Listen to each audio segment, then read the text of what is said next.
Hello and welcome to the channel. And for today's video, we are going to check out this custom Marvel Legends Black Widow Frank Cho edition. So, this should be a quick video, as I'm just going to, there's nothing to this custom in terms of like too complicated. She's pretty much just a black body, and well, a body that I Frankenstein together with various parts, which I'll go over. But I mean, in terms of like doing, if you're gonna try and attempt this custom, it's a very simple custom. All you gotta do is just find black paint. So this version of Black Widow is based off of the run from Brian Michael Bendis and Frank Cho's Mighty Avengers that came after the whole Civil War thing, the first Civil War miniseries. So they divided the teams into the Mighty Avengers and the New Avengers. And the Mighty Avengers was pretty much basically the A team, which had back then known as Ms. Marvel, Carol Danvers, before she became Captain Marvel. It had Ares, it had Iron Man, and it had Wonder Man, and the Sentry, and of course Black Widow. Um, so the basis of this custom, because I had a lot of fodder parts going around, I was thinking of what project I could work on next, and this seemed like a quick custom that I could work on and actually work as part of my collection. So the thing about getting this particular version of the Black Widow as accurately as possible, as some of you may know, but for those who don't, Frank Cho is known as an artist who likes to draw his women, um, with a lot of meat on their bones. Typically, your comic book artists will depict their women, fit and athletic and all of that. And while Frank Cho's women are also that, but he also likes to draw them, a little bit thicker, a little bit stronger. That's why he works so great as if he would have been the regular artist on She-Hulk, for example, if he would have been the regular artist on Wonder Woman. The point is, this version of Black Widow is based off of his representation of her in that series. And the way he depicted Black Widow was pretty much straight on, just a black suit. She didn't wear the widow gauntlets, those things. I forget what she shoots out, but she. If you're familiar with the character, you know what I'm talking about. I do have spares in case I believe that further on she puts them on, but basically for the majority of the first run of the series, as long as Frank was drawing her, she didn't have the widow gauntlets. She just had an all black suit. And he depicted her in a couple of images, with like a sniper rifle and a handgun and all that. So that's, even though the rifle I gave her is not a sniper rifle, but it's still a big ass machine gun and a handgun. So as far as what the parts I used, pretty basic. So primarily what you're going to need is one of the head sculpts that came from the most recent Black Widow that came out, the 60th anniversary deluxe version, that had 3 head sculpts, that had the new articulated body, and a bunch of accessories. So I'm using this head sculpt. It's not an exact look for the version that Frank Cho depicted, but it's close enough. She has the short hair and has a little more tough look to her. The upper portion of the torso, you can get away by using pretty much any upper body from any Marvel Legends figure.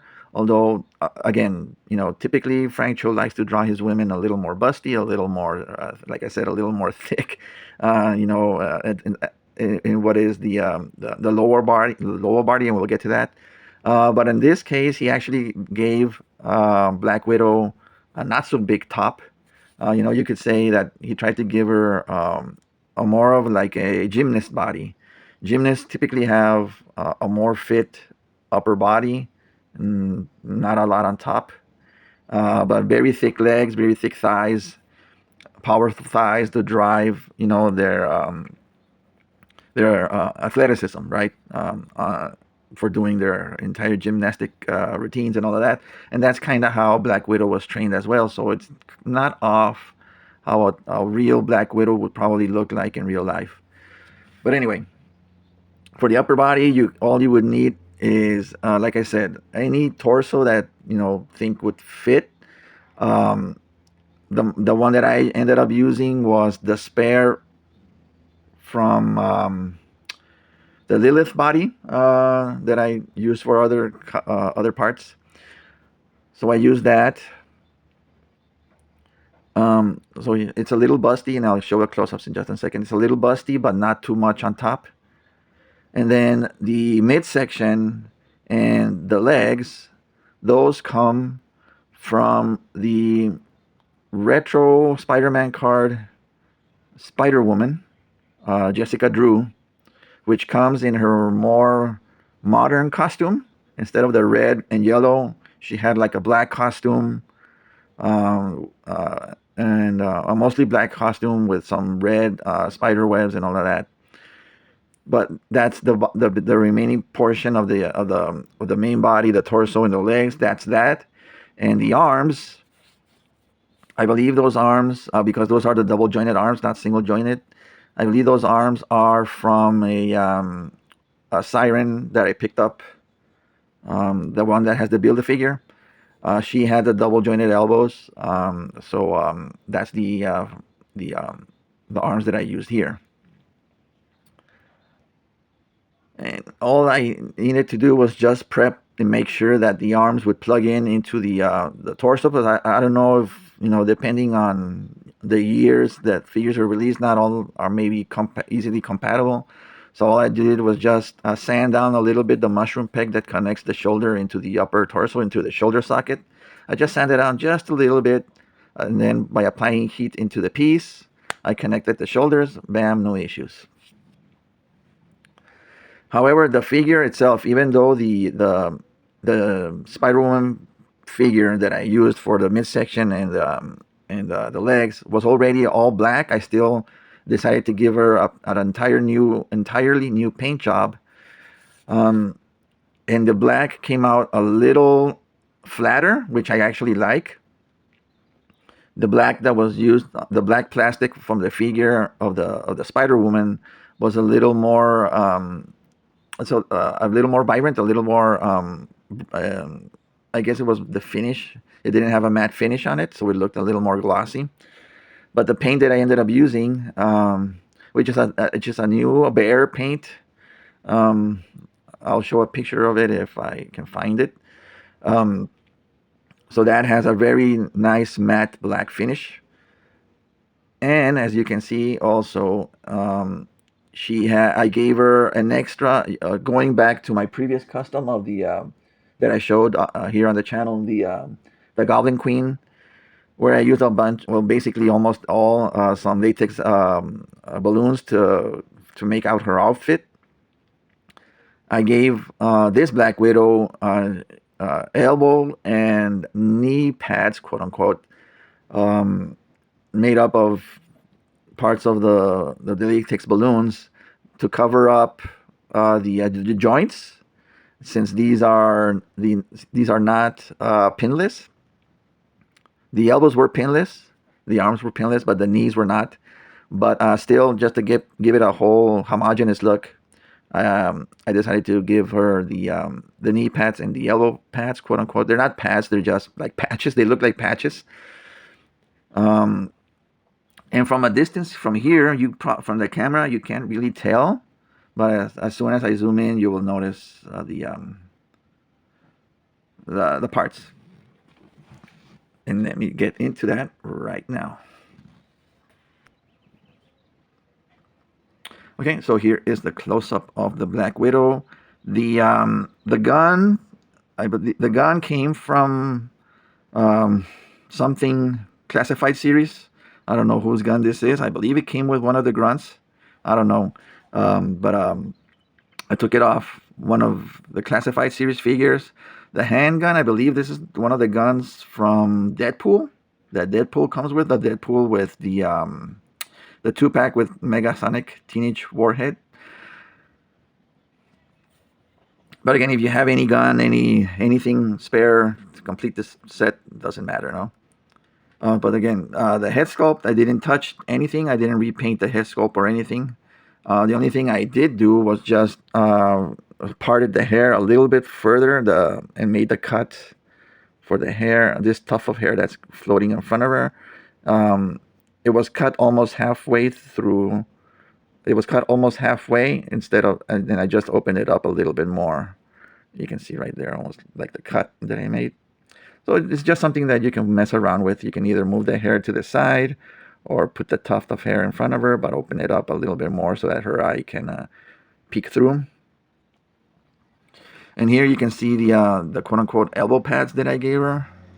Again, it's just a cut off part of the balloon, a balloon.